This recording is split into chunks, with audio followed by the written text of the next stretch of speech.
आज परम पूज्य आचार्य गुरुदेव श्री विद्यानंद जी महाराज का समाधि दिवस भी है। उनके संबंध में भी पूर्व वक्ताओं ने अपने विचारों को प्रस्तुत किया। वे किस प्रकार जन शासन की प्रभावना में संलग्न रहे और अंत में किस प्रकार उन्होंने उत्तम समाधि को प्राप्त किया। उनके जीवन की अनेक विशेषताएं आपको भी ज्ञात हैं। पूर्व वक्ताओं ने कहा और हमारे मुनि अमित शाह जी महाराज ने कहा कि मैं 2 घंटे बैठा और 2 घंटे में जो विशेषता उनकी समझ में आई, उन्हें लगा कि वास्तव में ये विशेषताएं कोई भी व्यक्ति अंगीकार करे तो अपनी आत्मा का हित करने के साथ साथ पर कल्याण में भी निमित्त बन सकता है। महानुभाव पूज्य आचार्य के सानिध्य में, उनके चरण सानिध्य में रहने का जो अवसर प्राप्त हुआ, उनके जीवन की 2 विशेषताएं ऐसी दृष्टिगोचर हुई, अनुभव गोचर हुई। वे विशेषताएं प्राय करके अन्यत्र बहुत दुर्लभ होती हैं। पहली विशेषता हमने उनके जीवन में देखी सहजता।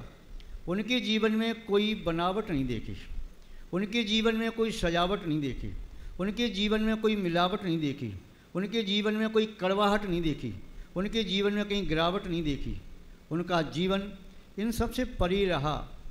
हमने देखा यदि बाहर चबूतरे पर बैठी और थकान आई तो वहीं पर पीछे से मार्जन किया और वहीं विश्राम कर लिया। ये नहीं कि चटाई लाओ, पाटा लाओ या सिंहासन लाओ, जहाँ बैठे वहाँ बैठे। अभी जैसे महाराज जी कह रहे, कोई व्यक्ति आया चर्चा करना है, कितनी चर्चा करना है उतनी चर्चा की, भाई अब जाओ।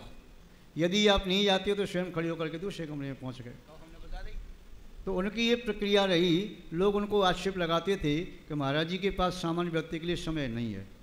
ये कहते थे सामान्य व्यक्ति के बीच में हम ज़्यादा समय देंगे तो या तो हम बिगड़ जाएंगे या वह बिगड़ जाएगा, वह न घर का रहेगा न घाट का रहेगा। साधु श्रावक को उतना ही समय दे जितना समय आवश्यक है। ज़्यादा समय देगा तो या तो साधु बिगड़ जाएगा, अपनी क्रियाचर्या खो देगा, या फिर श्रावक अपने घर से बेघर हो जाएगा, अपना कर्तव्य पालन नहीं कर पाएगा। उनका कहना था मैं समय देता हूँ, विद्वानों के लिए समय देता हूँ। विद्वानों के लिए 4 बातें बताई। जैसे महाराज जी बता रहे कि कोई भी व्यक्ति आए, आते ही सबसे पहले उसे कोई श्लोक गाथा सुना करके उसका स्वागत किया। आइए महाराज जी, आज आपको एक श्लोक सुनाते हैं, आइए महाराज जी ये गाथा सुनाते हैं। तो ये इनका क्रम था।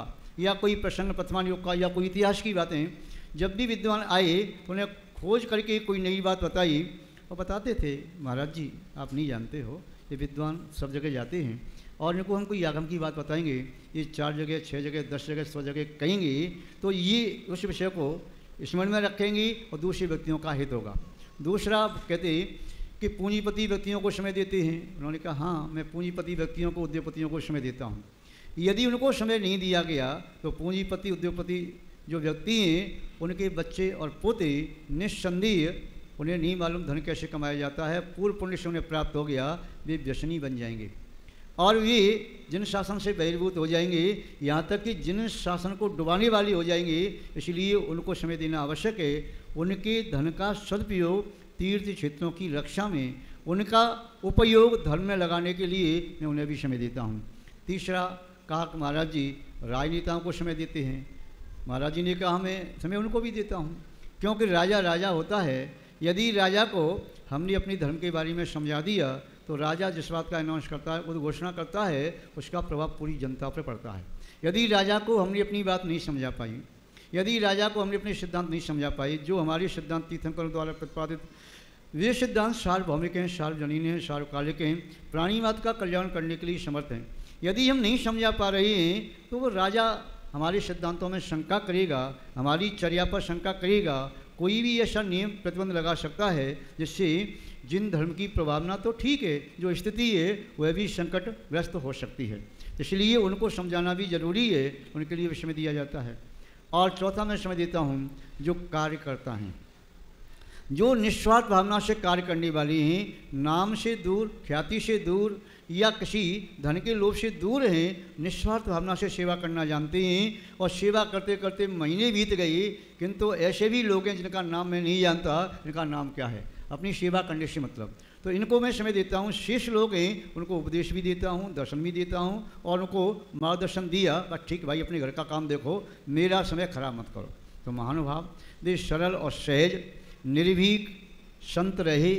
उन्होंने प्राय करके रूढ़ियों की परवाह नहीं की। वे किसी भी बात को करते थे तो बहुत चिंतन करके, बहुत गहराई तक सोच करके तो उसको अपने जीवन में प्रैक्टिकल अंगीकार करते, तो बाद में उपदेश देते। आज उनका यह 5वां समाधि दिवस है।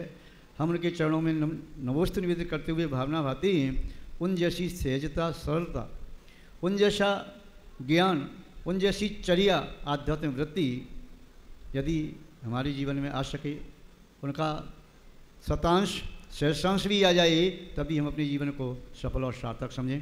क्योंकि ज्ञान प्राप्त होने पर व्यक्ति को अहम भाव भी आ जाता है। उन्हें युवाचार्य महाप्रज्ञ ने या अन्य अन्य साधुओं ने यूनिवर्सिटी का, किसी ने कहा तो चलती फिरती लाइब्रेरी है, किंतु इतना ज्ञान, अगाध ज्ञान होने के बावजूद भी अहंकार नहीं, बड़े सरल और सहज।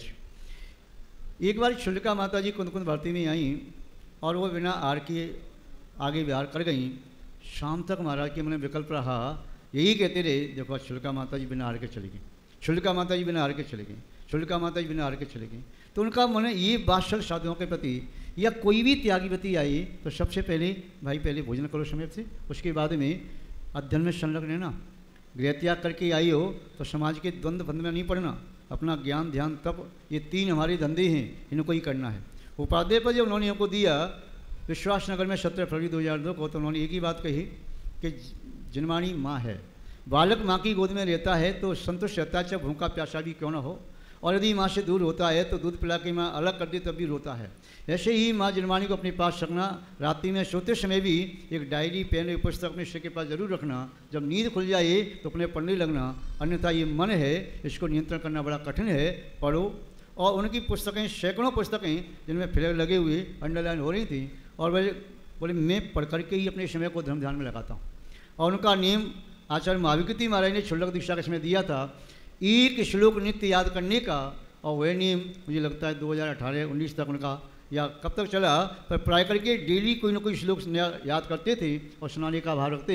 जो कोई भी आए, दिन में 4 लोग आए, 6 आए, 10 आए, सबको सुनाते, श्लोक का अर्थ सुनाते। तो महानुभाव उनकी ये बहुत सारी विशेषताएँ।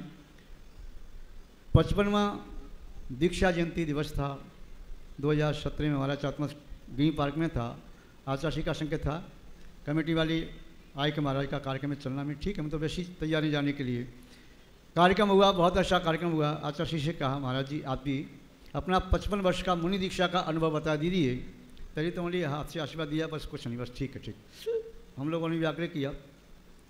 उन्होंने केवल इतना ही कहा, मैं आज तक आनंद के साथ जिया, आज भी आनंद में मग्न हूँ, और अंतिम क्षण तक आनंद के साथ ही जीऊँगा और शरीर को आनंद के साथ ही छोड़ूंगा। यही मेरा 55 साल का अनुभव है। महानुभाव वास्तव में हमने उनको देखा, उनकी मस्ती, उनका आनंद अपने आप में रहे।